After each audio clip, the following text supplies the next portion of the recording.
चलिए हम लोग सीटेट का पेपर वन जो कक्षा 1 to 5 में बाल विकास में शिक्षा शास्त्र हम लोग पढ़ रहे थे, जिसमें अध्याय 1 में विकास का अवधारणा में हम लोग विकास पढ़ चुके हैं।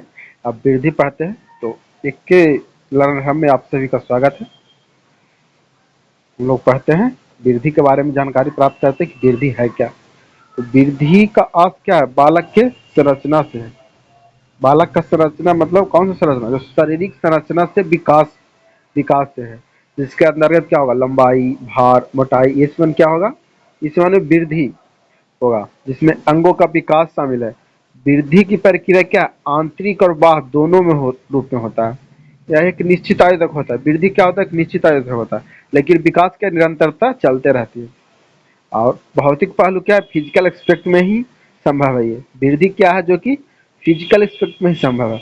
और वृद्धि क्या? अनुवांशिकता का सकारात्मक और नकारात्मक पहलू दोनों है। वृद्धि क्या है जो कि अनुवांशिकता के सकारात्मक और नकारात्मक दोनों पर प्रभाव पड़ता है। ये था वृद्धि, ग्रोथ जिसको बोलते हैं। अब हम लोग पढ़ते हैं वृद्धि एवं विकास में अंतर। तो वृद्धि एवं विकास में अंतर क्या है? तो वृद्धि एवं विकास का प्रयोग सर्वप्रथम पर्यायवाची शब्द के रूप में भी किया जाता था। यह एक अवधारणा माना जाता है कि वृद्धि एवं विकास एक दूसरे का उल्टा है, पर्यायवाची है। इन दोनों में अंतर है। तो इनका कुछ कुछ अंतर है जो हम लोग देखते हैं। तो इनका अंतर सबसे पहले परिणात्मक अंतर क्या क्या है? वृद्धि का क्या है? वृद्धि का प्रयोग क्या होता है? परिणात्मक परिवर्तनों में होता है। वृद्धि शब्द का प्रयोग परिणात्मक परिवर्तन हो, जैसे परिणात्मक में जैसे क्या होता है? बच्चे के बड़े होने के साथ उसके आकार लंबाई में परिवर्तन, वो हुआ वृद्धि में। और विकास में क्या है? विकास शब्द का प्रयोग परिणात्मक परिवर्तन के साथ साथ व्यवहारिक परिवर्तन, मतलब इसमें दोनों होता है, जैसे कार्य कुशलता या कार्य क्षमता या व्यवहार में सुधार आदि, ये दोनों होता है विकास में। अब वृद्धि में ये होता है। अब है वृद्धि और विकास में अंतर में क्षेत्र में क्या अंतर होता है? जो कि क्षेत्र है, तो क्षेत्र में क्या है? विकास की प्रक्रिया एक चरण होता है, इसका क्षेत्र सीमित होता है। वृद्धि का विकास क्या होता है? वृद्धि की विकास की प्रक्रिया एक चरण में ही होता है और इसका कुछ क्षेत्र तक सीमित होता है। लेकिन वही विकास में क्या है? विकास अपने आप में एक विस्तृत है, विस्तृत अर्थ रखता है, मतलब वृद्धि इसका एक भाग होता है।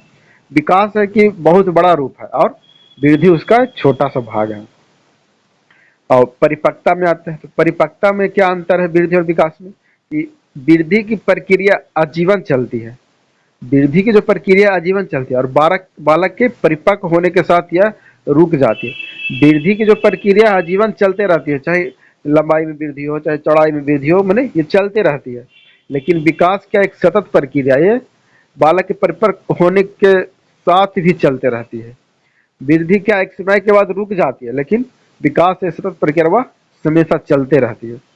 वही है। अब विकास में क्या है? तो विकास में वृद्धि और विकास का अंतर क्या है? तो बालक के शारीरिक वृद्धि से है। बालक में जो शारीरिक वृद्धि हुआ है, इसका अर्थ यह नहीं हो सकता कि उसमें विकास भी हो रहा है, अतः यह भौतिक विकास को दर्शाता है। वृद्धि में क्या है? शारीरिक वृद्धि है, इसका अर्थ यह नहीं है कि विकास हो रहा है, उसका अर्थ यह है कि भौतिक विकास उसका आ रहा है। और बालक के विकास के लिए वृद्धि आवश्यक नहीं है, अतः यह गुणात्मक विकास को दर्शाता है। विकास में क्या है कि बालक के विकास के लिए वृद्धि आवश्यक नहीं है, लेकिन यह गुणात्मक विकास को दर्शाता है। ये था वृद्धि और विकास में अंतर। इसको सुन लीजिएगा तो याद हो जाएगा आप लोग को, इसमें क्वेश्चन आते रहता है। अब है वृद्धि तथा विकास को प्रभावित करने वाले कारक। तो वृद्धि तथा विकास को प्रभावित करने वाले बहुत से कारक हैं। तो वृद्धि और विकास को प्रभावित करने वाले अनेक कारक है, जो कौन कौन है? सबसे पहले हम लोग जानते हैं पोषण। तो पोषण क्या है? तो वृद्धि और विकास का सबसे महत्वपूर्ण घटक क्या है? पोषण है, जिसमें बालक को लिए उचित मात्रा में प्रोटीन होना चाहिए, वसा, कार्बोहाइड्रेट, खनिज इत्यादि का आवश्यक होता है पोषण में। प्रोटीन, वसा और कार्बोहाइड्रेट, खनिज, लवण, ये सब पोषण के लिए लाभदायक है बच्चों के विकास में या वृद्धि में। जैसे हमारे खान पान में उपयुक्त पोषक तत्वों की कमी हो तो वृद्धि एवं विकास को प्रभावित करेगा। अब जैसे खान पीन में पोषक तत्व का कमी रहेगा तो या तो वृद्धि रुक सकती है या विकास में भी बढ़िया से नहीं होगा या मंदबुद्धि जो भी हो सकता है। ये था पोषण। अब आते हैं बुद्धि। बुद्धि क्या है? तो विकास के अन्य कारकों का सबसे महत्वपूर्ण कारक क्या है? बुद्धि। वृद्धि में सबसे महत्वपूर्ण कारक में क्या है कि विकास के उन कारकों में सबसे महत्वपूर्ण क्या है? बुद्धि। बुद्धि विकास के अन्य कारकों में सबसे महत्वपूर्ण है और बालक के वृद्धि एवं विकास को प्रत्यक्ष और अप्रत्यक्ष रूप से प्रभावित होते हैं। और यह देखा जाता है कि तीव्र बुद्धि वाले बालक को विकास मंद बुद्धि वाले बालक की तुलना में तीव्र गति से होती है। जो अधिक बुद्धिमान बालक होते हैं वह मंद बुद्धिमान बालक से अधिक तीव्र गति से वृद्धि करते हैं। उसके बाद है वंशानुगत में है। वंशानुगत में क्या है? जो कि हेरिडिटी। तो वंशानुगत का शारीरिक और मानसिक विकास दोनों में निभाता है। वंशानुगत है जो कि शरीर और मानसिक दोनों में महत्वपूर्ण है। जैसे बालकों का रंग, रूप, लंबाई, शारीरिक अनुपात या शरीर की विशेषताएं या फिर चिंतन, तर्क, बुद्धि, स्मृति आदि मानसिक योग्यताओं पर निर्धारण वंशानुकरण के कारण होता है। जो कि वंशानुक्रम क्या होता है? दादा परदादा या दादी दादी इसमें से चलते आता है। उसके बाद है वातावरण। वातावरण के अंतर्गत समस्त बाह्य शक्तियां परिस्थितियां में प्रभावित होता है। बालक का शारीरिक, मानसिक और संवेगात्मक आदि पक्षों को भी प्रभावित करता है। समानतः बालक के घर का वातावरण अन्य क्षेत्रों की वातावरण की अपेक्षा अधिक प्रभावित करता है। इसीलिए घर का वातावरण शांत और सुखद एवं सुविधाजनक होना चाहिए। यह है वातावरण। अब आते हैं उसमें वृद्धि में आता है अवधारणा में लिंग। लिंग में क्या है? समानता लड़के और लड़कियां विकास के क्रम में विविधताएं देखी गई है। तो लड़के और लड़कियों में जो विकास का क्रम होगा विभिन्न प्रकार से होती है। किसी किसी अवस्था में विकास की गति लड़कियों की तीव्र होती है तो किसी अवस्था में लड़कों की तीव्र होती है। मैंने कोई भी अवस्था उसमें कभी लड़कियों की अवस्था विकास की गति तीव्र होती है या कभी लड़कों में हो जाती है। जैसे ब्याह संधि में लड़कियां में परिपक्व के लक्षण लड़कों की अपेक्षा शीघ्र दिखाई देने लगते हैं और साथ ही लड़कों का मानसिक विकास भी लड़कियों का मानसिक विकास भी लड़कों की अपेक्षा कुछ समय पूर्व ही पूर्ण हो जाते हैं। ब्याह संधि मतलब जब बड़ा होता है तो उस समय लड़कियों की परिपक्वता लक्षण लड़कों की अपेक्षा अधिक जल्दी दिखाई देता है और लड़कियों का मानसिक विकास भी लड़कों की अपेक्षा बहुत जल्दी पूर्ण हो जाता है। तो हो गया। अब है वायु एवं प्रकाश। 5वें नंबर में क्या है? वायु एवं प्रकाश। तो शरीर को स्वस्थ रखने के लिए स्वच्छ वायु की आवश्यकता होती है और अगर वायु स्वच्छ ना मिले तो भी बालक बीमार हो सकता है। तो शरीर को स्वच्छ रखने के लिए क्या वायु की आवश्यकता होती है और वायु स्वच्छ न मिले तो बालक बीमार हो सकता है। इसका अभाव कार्य करने की क्षमता पर भी प्रभावित कर सकता है।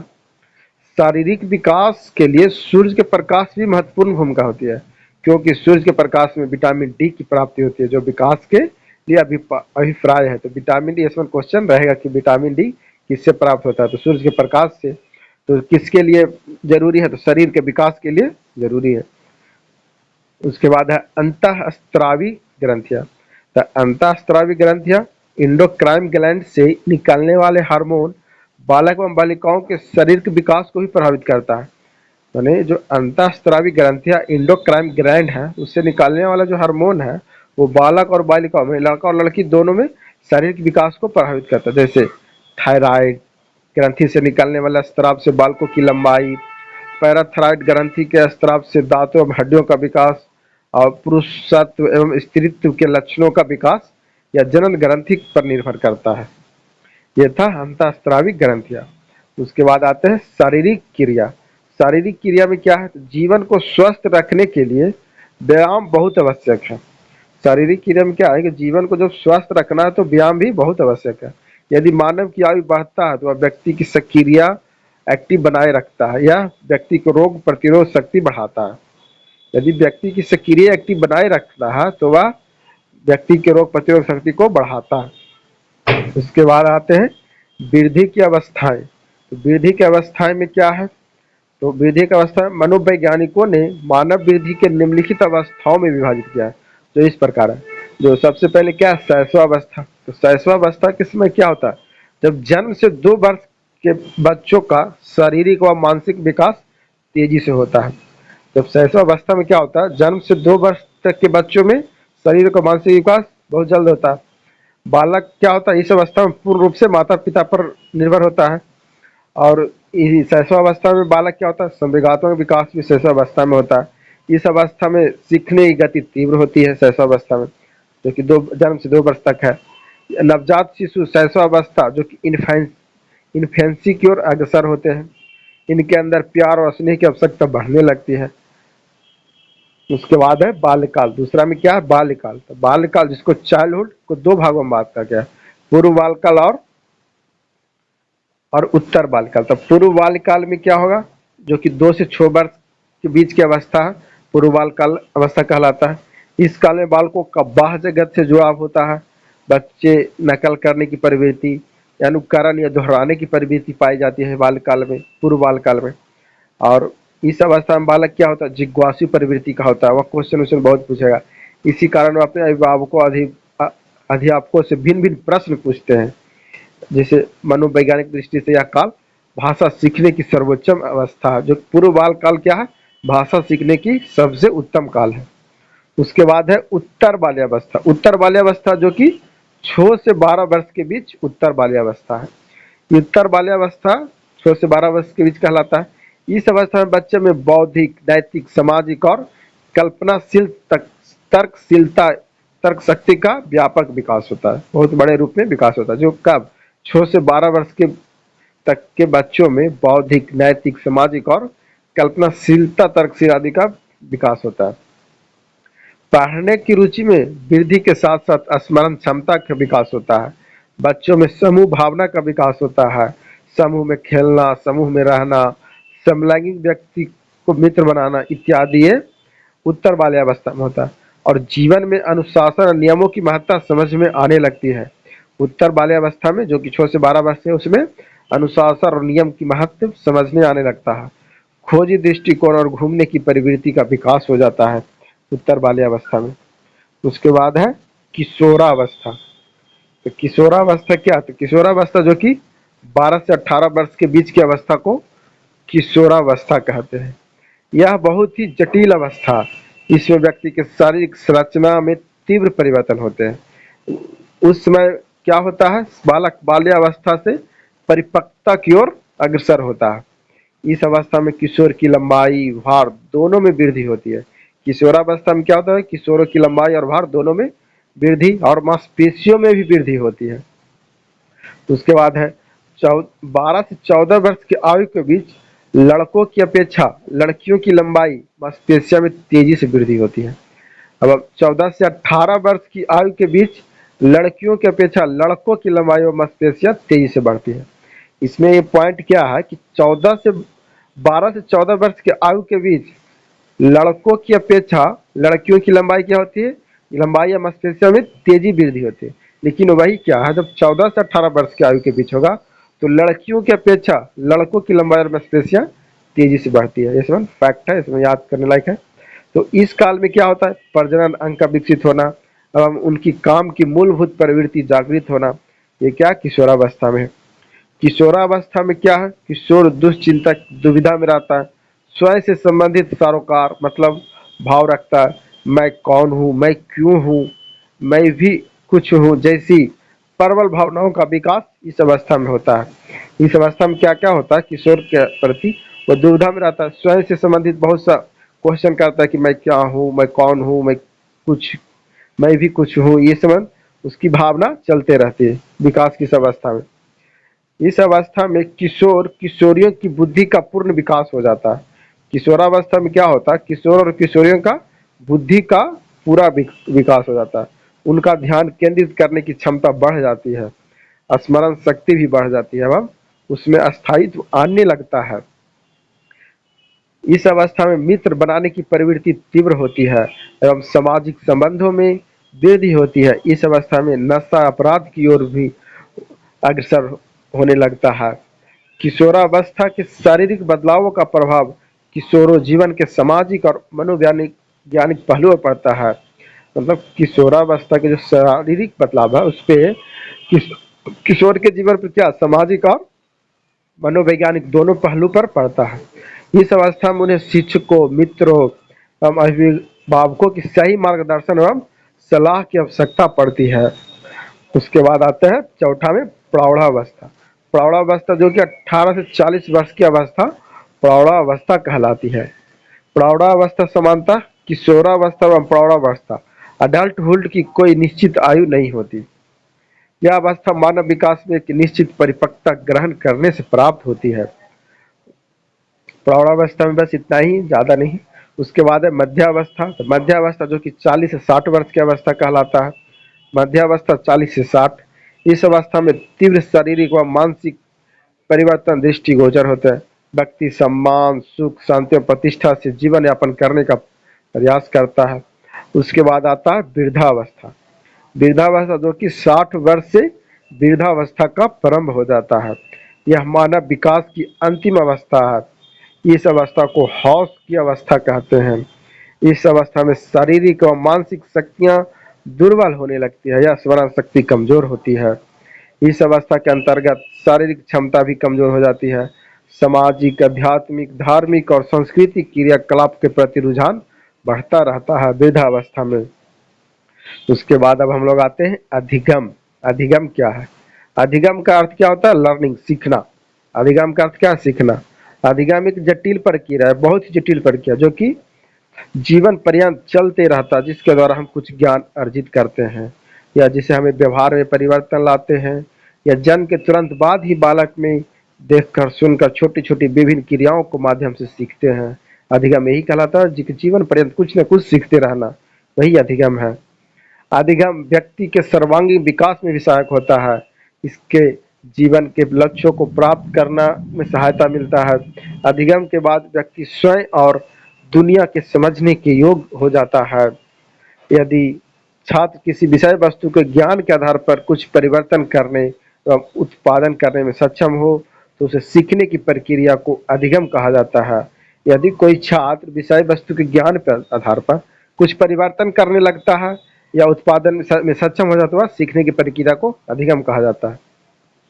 अधिगम में अधिगमकर्ताओं की सक्रिय संकलन की आवश्यकता होती है। सार्थक, अधिक ठोस चीजों और मानसिक घोषकों को प्रस्तुत करने और बदलाव लाने की उत्पत्ति की प्रक्रिया एवं जानकारी एकत्रित करने और रटने की प्रक्रिया होती है, वही अधिगम कहलाती है। और अधिगम के संदर्भ में विद्वानों ने कुछ परिभाषा दी है, मतलब जिसमें सबसे पहले क्या है? गेट्स। गेट्स के अनुसार क्या है? अनुभव द्वारा व्यवहार में रूपांतरण लाना ही अधिगम है। माने गेट्स जो मनोवैज्ञानिक हैं उनके अनुसार कहना है कि अनुभव के द्वारा व्यवहार में जो परिवर्तन लाया वही अधिगम है। उसके बाद ई ए पील के अनुसार, ये पील के अनुसार कहना है कि अधिगम व्यक्तियों में एक परिवर्तन है। अधिगम व्यक्ति में एक परिवर्तन है जो उसके वातावरण परिवर्तनों के अनुसार होता है। ई पील के अनुसार क्या है? अधिगम व्यक्तियों में एक परिवर्तन है जो कि वातावरण के अनुसार परिवर्तन होता है। उसके बाद एक वैज्ञानिक कौन है? क्रो। एवं क्रो के अनुसार क्या है? सीखने की आदत, ज्ञान में अभिवृद्धि का अर्जन या उनमें कार्यों को नवीन तरीके से करना या उसकी शुरुआत व्यक्ति द्वारा किसी बाधा को दूर करने अथवा नवीन परिस्थितियों, नया परिस्थिति में अपने समायोजन लेकर होता है। इसके माध्यम से व्यवहार में जो परिवर्तन होता है वह व्यक्ति में अभिप्राय अथवा लक्षण को पारने में समर्थ होना चाहिए, क्रो के अनुसार था। उसके बाद आते हैं विकास के अधिगम से संबंध। तो विकास के अधिगम से संबंध में कुछ पहलू आपस में जो घनिष्ठ संबंध है वो सभी अधिगम को प्रभावित करते हैं। जैसे में शारीरिक विकास, विशेषकर छोटे बच्चों में मानसिक संज्ञानात्मक विकास मददगार होते हैं। सभी बच्चों को खेल की गतिविधियों में सहभागिता, उनके शारीरिक व मानसिक सामाजिक विकास की आवश्यकता, मानसिक और भाषीय विकास जो कि समाजीय विकास के अधिगम को प्रत्यक्ष रूप से प्रभावित करता है, ये विकास के अधिगम से संबंध है। उसके बाद विकास एवं अधिगम एक ऐसी प्रक्रिया है, विकास एवं अधिगम एक ऐसी प्रक्रिया है जिसके द्वारा क्या होता है? बालकों में सिद्धांतों का विकास होता है और बच्चों में प्राकृतिक और सामाजिक दुनिया के बारे में समझ का विकास होता है, उसके योग बनता है। इससे दूसरों के साथ अपने रिश्ते के संबंध कैसे रखना है सिद्धांत सम्मिलित होता है, जिसके आधार पर उन्हें यह पता चलता है कि चीजें जैसी वैसी क्यों है, कारण और कारक के बीच क्या संबंध है, कार्य और निर्णय लेने का क्या आधार है। ये सब अधिगम के द्वारा विकास की प्रक्रिया में आता है। अर्थ निकालना या अमूर्त सोच की क्षमता विकसित हो जाती है। विवेचना करना अधिगम की प्रक्रिया की सर्वाधिक महत्वपूर्ण पहलू है। उसके बाद दृष्टिकोण, भावना, आदर्श, संज्ञानात्मक विकास विभिन्न हिस्से ये है दृष्टिकोण में। उसके बाद भाषा विकास में भाषा विकास होगा, मानसिक चित्रण, अवधारणा और तार्किकता से इसका गहरा संबंध है। ये सब क्या है, विकास में अधिगम का एक कारण है। उसके बाद है बच्चे व्यक्तिगत स्तर पर एक दूसरे से विभिन्न तरीकों से सीखते हैं।